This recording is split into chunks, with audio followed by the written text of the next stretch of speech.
Başka resimleri bize de taşısınlar. Kamu işveren dün açıkladığı teklifte 2026 için %10 artı %6, 2027 için %4 artı %4 zam önerisinde bulundu. Öncelikle işveren heyetinin bu teklifini yok saydığımızı ve gerçekçi bulmadığımızı belirtiyoruz. Görüyoruz ki işveren tutmayan enflasyon hedeflerini baz alarak kamu görevlisine bu teklifi layık görmüştür. Direne, direne kazanacağız. Direne, direne kazanacağız. İşverenin teklifinde refah payı ve taban aylığa zam yok. Gelirde adaleti sağlayacak oran yok. Emekli ve emekçiyi gözeten bakış yok. Kamu işvereninin bu teklifi memurun yaşadığı zorlukların görmezden gelindiğini gösteriyor. Ve bu teklif kamu görevlilerinde hayal kırıklığı oluşturmuştur. Mücadele edersek geleceği kurarız. Mücadele edersek geleceği kurarız. Kira artış oranının %41 olduğu bir zeminde düşük belirlenmiş enflasyon hedefi kadar zam teklif edilmesi kabul edilebilir değildir. Bu teklif yetersiz ve geçersizdir. Yıllarca dirsek çürütmüş, gecesini gündüzüne katmış, daha kaliteli kamu hizmeti için kariyer yapmış memurlarımızın niteliğini ve emeğini değersizleştiren bir teklif olarak görüyoruz. Direndikçe büyürüz, kazandıkça güleriz. Direndikçe büyürüz, kazandıkça güleriz. Kamu çalışanları arasında oluşan huzursuzluğu, ücretlerde oluşan adaletsizliği bu teklif gidermez. Sayın Cumhurbaşkanımızın kamu çalışanları arasında ücretlerin dengelenmesi hassasiyetinin dikkate alınmadığı açıkça görülmektedir. Birlikte yürürsek hakkımızı alırız. Birlikte yürürsek hakkımızı alırız. Geçmiş kayıplarımız, yüksek enflasyon, market pazar fiyatları, gelecek kaygılarımız işverenin teklifine yansımamıştır.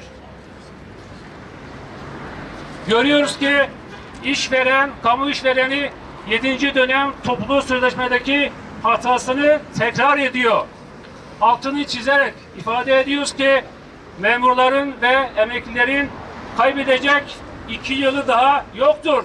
Hak, emek, adalet. Hak, Evet, adalet. biz tutmayan hedeflerin adaletsiz hakem kurulunun maliyenin sıkılaşma politikalarının sonucunda kaybeden taraf olmak istemiyoruz.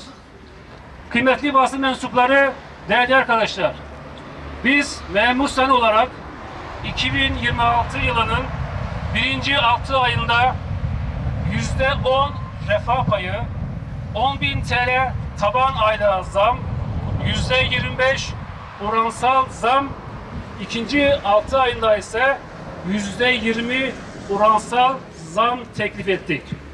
2027 yılının 1. ayında, 1. 6 ayında ise 7.500 TL taban aylığa zam, %20 oransal zam ve 2. 6 ayında ise %15 oranında artış teklif ettik.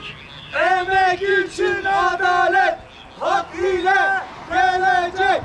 Emek için adalet, hak ile gelecek. Refah payı istedik çünkü geçmiş dönem kayıplarımızın giderilmesi gerekiyor. Taban aylığa zam istedik çünkü görev aylığı ile emekli aylığı arasındaki dengenin yeniden kurulması gerekiyor. Oransal zam istedik çünkü kamu çalışanlarının yüksek enflasyon altında ezilmemesi gerekiyor. Enflasyon oranında zam olmadığını işverenin kabul etmesi gerekiyor. Geçmişe vefa, geleceğe güven. Geçmişe vefa, geleceğe güven. Bunlara ilave bir derece verilmesini, aileyi koruyacak tekliflerimizin kabul edilmesini, birinci dereceye 3600 ek gösterge verilmesini istiyoruz. Akademisyenlerin, şube müdürlerinin, şef ve amirlerin mali ve özlük haklarının düzeltilmesini, mühendis ve teknik personelin mali haklarının iyileştirilmesini, yardımcı hizmetler sınıfının kaldırılarak uygun hizmet sınıfına geçilmesini talep ediyoruz. Aile korunsun, emek güçlensin. Aile korunsun, emek güçlensin. Bayram ikramiyesi verilmesini, kira desteği sözünün yerine getirilmesini, gelir vergisinin ise %15'e sabitlenmesini istiyoruz. Seyyanen ödemenin emekliliğe yansıtılması, bütün gelirlerimizin emekliliğe esas sayılmasını, 4688 sayılı kanununun revize edilmesini istiyoruz. Türkiye büyürken alım gücümüz de büyüsün. Milli gelir artarken memurun refah düzeyi de artsın istiyoruz. Toplu sözleşme masası adaleti tesis edecek, dengeyi kuracak, eşitliği sağlayacak güce sahiptir. 8. dönem toplu sözleşme uzlaşmayla tamamlanmalıdır. Büyük ve güçlü Türkiye hedefine Türkiye 100 yılı vizyonuna yakışır şekilde imzalanmalıdır. Toplayacağım. Abi.